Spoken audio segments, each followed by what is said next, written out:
나라별 항공모함을 알아보면서 미국의 항공모함 수준이 어느 정도인지, 왜 그들이 세계 최고의 수준을 가졌는지 알 수 있었는데요. 그들을 쫓아가고자 열심히 날갯짓을 하는 나라가 있었으니 그 나라는 바로 중국이었습니다. 이달 진수가 예정되어 있던 중국의 세 번째 항공모함이 알 수 없는 이유로 진수 연기되었지만 첨단 기술인 전자기식 사출기를 도입한 것으로 알려지면서 중국의 해군력이 앞으로 얼마나 증강이 될지, 또 그것이 진실일지 허풍일지도 궁금해지는 가운데, 오늘은 만약 미국의 항모전단과 중국의 항모전단이 맞붙게 된다면이라는 상상력을 더해 이들의 전력을 비교해보는 시간을 가져보도록 하겠습니다.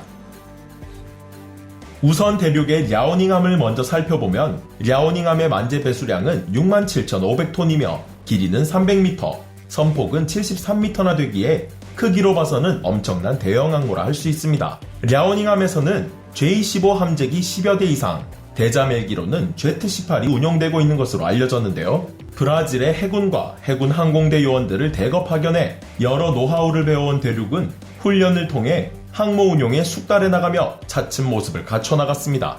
한때 우리나라 밀리터리 커뮤니티에서는 랴오닝함의 함재기들은 이착륙하는 것조차 불가능할 것이라 이야기했지만, 랴오닝함은 실전 배치된 지 3달 만에 함재기들을 이착륙시키는 장면을 공개하면서 사람들의 예상을 뒤엎었는데요. 랴오닝함은 훈련을 진행하던 중 미 해군의 함선들과 대치하기도 하면서 대륙의 랴오닝 항모전단은 해가 갈수록 그 실력을 키워 주변 국가 아시아에 위협이 되는 것은 물론 미국의 대만 개입을 막기 위해 해군력 증강에 힘을 쏟고 있습니다. 공군의 항공기들이 가지 못하는 먼 공해상에서 날리는 함재기들은 항공모함이 없던 전에 비하면 상당히 앞서는 전력을 행사할 수 있는데요. 대륙의 항모전단의 전력을 잠시 알아보자면 랴오닝함의 함재기인 J-15는 러시아의 수호이 33의 원형기였던 T-10K3을 분석해 만들어낸 것으로 문제가 많은 함재기지만, J-15D에 EW 전자전 포드까지 장착한 것으로 보아 전자전기로도 활용하려는 움직임을 볼 수 있습니다. 이 항공기는 날개 아래에 AN/ALQ-218 전술전파 방해 수신기 포드와 최대 3개의 전술전파 방해 시스템을 장착할 수 있고 AGM-88 고속 대레이더 미사일을 탑재할 수 있다고 하는데요. EW 포드를 단 J-15가 실전 배치된다면 사거리가 120km에 이르는 YJ-91과 같은 대레이더 미사일도 탑재할 것으로 전망되면서 제 성능을 발휘한다면 꽤 위협적인 역할을 할 수 있습니다. 여기에 항모인 랴오닝을 호위하기 위해 따라붙는 대륙의 이지스함이라 불리는 052D형 미사일 구축함 4척은 최신형 레이더로 미국의 이지스 시스템에 필적하는 방공 능력을 갖췄다고 하며, 장사정 대함 미사일을 추가로 장착하는 것은 물론 선체를 스텔스화하기까지 했다고 하는데요. 장거리 대공 미사일인 HHQ-9을 장착하고 있는 이 함대공 미사일의 실용고도는 3만 m 정도에 사거리는 최대 120km에 달한다고 합니다.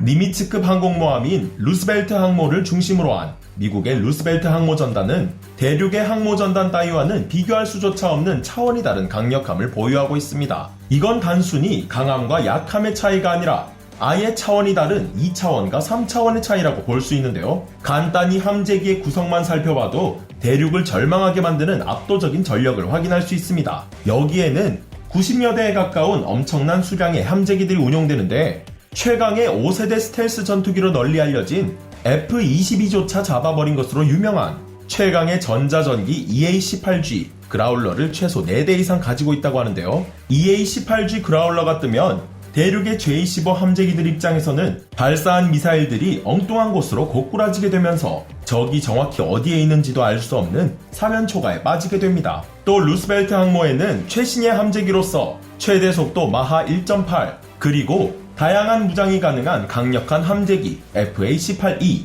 FA-18F 슈퍼호넷을 운영하고 있는데, 이들은 무수한 실전을 통해 검증된 성능을 가진 함재기들을 보유함으로써 그 위험을 떨치고 있는데요. APG-79A4 레이더를 탑재하고 있어 즉시 조사 방향을 바꿀 수 있으며, 동시에 다수의 목표를 향해 중거리 공대공 미사일인 AIM-120 암람 발사, 여기에 압도적인 탐지거리를 가지게 해주는 E-2D 조기경보 통제기 운용, 다수의 이지스 구축함, 핵추진 공격 잠수함, 기타 호위함과 보급함 등 공격이면 공격, 방어면 방어, 지원이면 지원. 대륙의 입장에서는 안타깝지만 미국의 항모전단은 상대적으로나 절대적으로나 우세를 보이고 있습니다. 필요하다면 항모전단을 구성하고 있는 다른 모든 군사적 자산을 동원해 해군 통합 화력관제 대공방어, 이른바 니프카라는 전투 네트워크 체계까지 활용할 수 있는 미국. 이런 능력을 이용해 미 해군은 원거리에서 적의 탄도미사일이나 한꺼번에 날아오는 다수의 미사일까지 추적 및 요격할 수 있는 능력을 갖추고 있기에